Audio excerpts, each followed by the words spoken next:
রাধে রাধে, কেমন আছো সবাই? আশা করি ভালো আছো, আমিও ভালো আছি। তো আমি মৌসুমি প্রতিদিনের মতন আজকেও নিয়ে আসলাম আমার আরেকটা দিন তোমাদের সঙ্গে শেয়ার করার জন্য। তো আমার ভিডিওগুলো কেমন লাগে তোমরা কিন্তু অবশ্যই আমাকে কমেন্টে জানিও।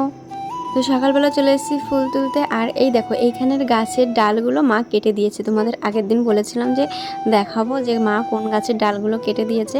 এই পাশে আমার ফুল তুলতে ভীষণই অসুবিধা হচ্ছিল। তারপরে মা দেখে যে এইখানে তো গাছপালাগুলো এমনি জঙ্গল হয়ে গেছে, তার জন্য মা এইখানের গাছের ডালগুলো কেটে দিয়েছে। আর এটা হচ্ছে আমলকি গাছ, সরি আমলকি না, কামরাঙ্গা গাছ। সেই কামরাঙ্গা গাছে কামরাঙ্গাই হয় না, শুধু গাছই বড় হচ্ছে দিন দিন, কিন্তু কামরাঙ্গার কোনো খোঁজ নেই। এটা নাকি আবার 12 মাসে কামরাঙ্গা গাছ। কী গাছ যে দিয়েছে সেটা আমরাও বুঝতে পারছি না। তাই বাবাকে বলেছি যে তুমি কি গাছ এনেছো যে এখনও পর্যন্ত গাছে ফুল পর্যন্ত এলো না, তাহলে এই গাছে কি ফল হবে বলো? লাগিয়েছো তো প্রায় সে 3-4 বছরের বেশি হয়ে গেছে, এখনও সে গাছে ফুল আসার কোনো নামগন্ধও নেই, শুধু পাতাই হচ্ছে আর বড়ই হচ্ছে ধার ধার করে, এটাই। তারপরে সকালবেলা দেখো আমি রান্না বসিয়ে দিয়েছি।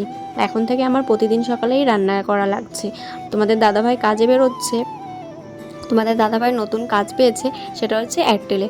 আর আমাদের আগের দোকানটা বন্ধ করে দিয়েছে, জানি না কার নজর লেগেছিল, সেই দোকানটা মোটে চলছিল না, তার জন্য দোকানটা বন্ধ করে দিয়েছে।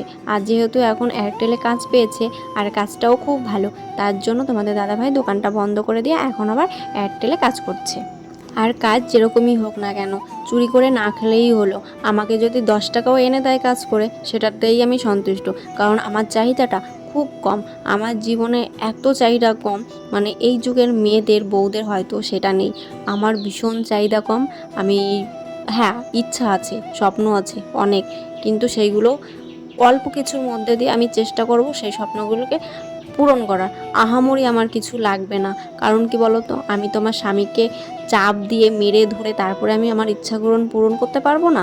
আমি যতটা পারবো ততটা আমার ইচ্ছাগুলো পূরণ করার চেষ্টা করব। আর আমি জানি একটা ছেলের সংসার চালাতে কতটা কষ্ট করতে হয়। আমরা হয়তো ঘরে বসে কাজ করছি, রান্নাবান্না করছি, ছেলে মেয়ে সামলাচ্ছি, এটাই মনে হচ্ছে যে আমরা কত কিছু করে ফেলছি, কিন্তু একটা ছেলে যে কত কষ্ট করে টাকা ইনকাম করে তার সংসারটা চালায়, শুধু সেই ছেলেটাই জানে যে একটা সংসার চালাতে কতটা কষ্ট করতে হয়। দেখো, আমি 7টার মধ্যে রান্না বান্না করে ছেলেকে স্কুলে পাঠিয়ে ওকে আগে খাইয়ে নিয়েছি। ওর জন্য বানিয়েছিলাম ম্যাগি। কদিন ধরে ওকে ম্যাগি বানিয়ে দেওয়া হচ্ছে। ওকে আমি বলেছিলাম যে পাস্তা বানিয়ে দিই, ও বলছে মা এখন আর টাইম নেই, তুমি তাড়াতাড়ি ম্যাগিটা বানিয়ে দাও, ম্যাগিটা খেয়ে তারপরে আমি স্কুলে বেরোই। তারপরে আমি ম্যাগিটা বানিয়ে ওকে স্কুলে পাঠালাম। মা পুজো দিচ্ছে, আমি একটুকুন মুছে দিয়েছি, আর মোছার পরে মা ওইখানে হচ্ছে পুজো দিচ্ছে। আর এইখানে দিদিমাকে বসিয়ে রেখেছি, দিদিমার ঘরটা এখন মুছবো। আমার কিন্তু পুরো ঘরটা মুছতে হবে আজকে। এই যে ঘরটা মুছছি দিদিমার, আর এখানে বসিয়ে রেখেছি, দিদিমা কিন্তু বেশি সময় বসে থাকতে পারে না।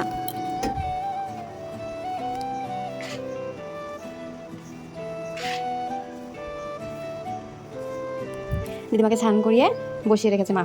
এখন কালকে স্নান করেনি, কালকে গা মুছিয়েছিল, আর আজকে স্নান করিয়েছি। স্নান করানোর পরে দিদিমা বসে আছে আর আমি ঘর মুছে দিচ্ছি। যে দিদিমা যখন বসেই আছে ঘরটা মুছে দিই। আর আজকে বৃহস্পতিবার সব ঘর মুছে হয়ে গেছে, শুধু দিদিমাটা বাকি ছিল। দিদিমাকে এখানে বসে রেখেছি আর এখন আমি ঘর মুছতে এসেছি। ভাবলাম ঘরটা মুছে দিই, ঘর মুছতে চলে এসলাম। ওই সব ঘর মোছা হয়ে গেছে, সব মোছা হয়ে গেছে সকালবেলা। তো চলো কাজ করি। দিদিমা আবার বেশি সময় বসে থাকতে পারে না, ঘরটা শুকাবে, তারপরে দিদিমাকে আবার আনা হবে। দিদিমার সব কিছু রৌদ্র দেওয়া হয়েছে, বিছনা চাদর, বিছনা, তারপরে পালিশ সব রৌদ্র দেওয়া হয়েছে। মানে রৌদ্র তো ওঠেনি, মেঘা মেঘলা। চলো দিদিমা বেশি সময় বসতে পারে না, কথা না বলে আর কাজটা করি। ঘর মুছে দিদিমার মাথাটা আঁচড়াতে আসলাম। দিদিমা বলছে দিদিমার মাথা নাকি চুলকাচ্ছে, তাই আমি ছোট একটা চিরুনি দিয়ে দিদিমার মাথাটা আঁচড়িয়ে দিচ্ছিলাম। আর বলছে আমার মাথাটা ভীষণ চুলকাচ্ছে। তারপরে ভাবলাম যে উনি তো আর আঁচড়াতে পারবে না, আমিই আঁচড়িয়ে দিই। এইভাবে বিছানা চাদর তুলে নিয়েছি, ঘরটা ঝাড়ু দেওয়া হয়ে গেছে। এই যে টাওয়ারের সব জিনিস কালকে এসে টাওয়ারে লাগিয়ে দিয়ে গেছে, আর আমি এখন সব ঝাড় দিয়ে পরিষ্কার করে এখন এসেছি ঘরটাকে মুছতে। বিছানা চাদর তুলে নিয়েছি, ভিজিয়ে রেখে এসেছি বাথরুমে। এখন এই যে জল নিয়ে এসেছি, এখন হচ্ছে আমি মুছবো। তো চলো, ওই ঘরটা তো পুরো মুছে ফেলেছি, আর এখন এই ঘরে মুছতে এসেছি। সারাদিন কাজ করলে না কাজ শেষ হবে না, এত কাজ করার পরেও কাজ শেষ হচ্ছে না। এখনও খাইনি, প্রায় 10টা বাজে, এখনও কিচ্ছু খাইনি। তো চলো ঝটপট করে মুছে নিই। কাজ মনে শেষ হয় না, আমার কাজ মনে শেষ হবে না। একমাত্র বিকেলবেলায় একটু আমি বসে থাকি, তাছাড়া আমার বসার কোনো টাইম নেই। তো চলো ঝটপট মুছি। মোছার পরে চলে আসলাম জামা কাপড়গুলো রোদ্রে দিতে। ওই যে বললাম যে বিছনা চাদর জামা কাপড় সব ভিজিয়ে রেখেছি, সেইগুলোকে ধুয়ে তারপরে চলে এসেছি ছাদে মেলতে। আর রোদ্দুরের তাপটাও তেমন নেই, ছাদে না মেললে জামা কাপড় মনে হচ্ছে আজকে শুকাবে না, তার জন্য ছাদে চলে আসলাম। তারপরে আবার তোমাদের দাদা ভাইয়ের বুট জুতোটাও আমি ধুয়ে দিয়েছি, কারণ কদিন ধরে ধোয়াও হয়নি, বৃষ্টি কাদায় একেবারে পুরো নোংরা হয়ে গেছিলো।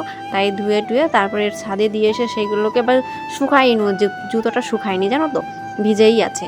তারপরে রাত্রিবেলা দেখো আমি ফর্ম ফিল আপ করছিলাম, আর ফর্ম দিয়ে গেছে বাড়িতে এসে। এবার আমি জানি না এই ফর্মে কি কাজ হবে, স্বাস্থ্যসাথী কার্ডের কি নাম টাম প্যান কার্ড ট্যান সব দিতে বললো। দিদি একটা ফিল আপ করে দিয়ে গেছে আমাকে, রাত্রিবেলা দোকানে এসেছিলো, মানে আমার একটা ননদ, এই দিদি ফর্মগুলো ফিল আপ করে সবার। দিদি দোকানে এসে একটা ফর্ম ফিল আপ করে দিয়ে গেছে, আর বললো যে তুমি পারবে সবগুলো ফিল আপ করতে, বেশি কিছু লাগে না। তার জন্য আমি কি করলাম, দিদির ওই লেখাগুলো দেখলাম যে কোথায় কোথায় কোন জিনিসটা লিখেছে, সেইভাবে আমি ফর্মগুলো সব ফিল আপ করে দিয়েছি। এই ফর্মগুলো আবার কালকে আমাকে জমা দিতে হবে। তো চলো আজকের ভিডিওটা এই পর্যন্তই। ভিডিওটা কেমন লাগলো অবশ্যই জানিও, আর সবাই ভালো থেকো, সুস্থ থেকো। আর যারা এখনও পর্যন্ত আমার চ্যানেলটিকে সাবস্ক্রাইব করোনি তারা সাবস্ক্রাইব করে দিও, আর যারা ফেসবুক থেকে দেখছো তারা ফলো করে নিও। আর সবাই ভালো থেকো, সুস্থ থেকো, টাটা।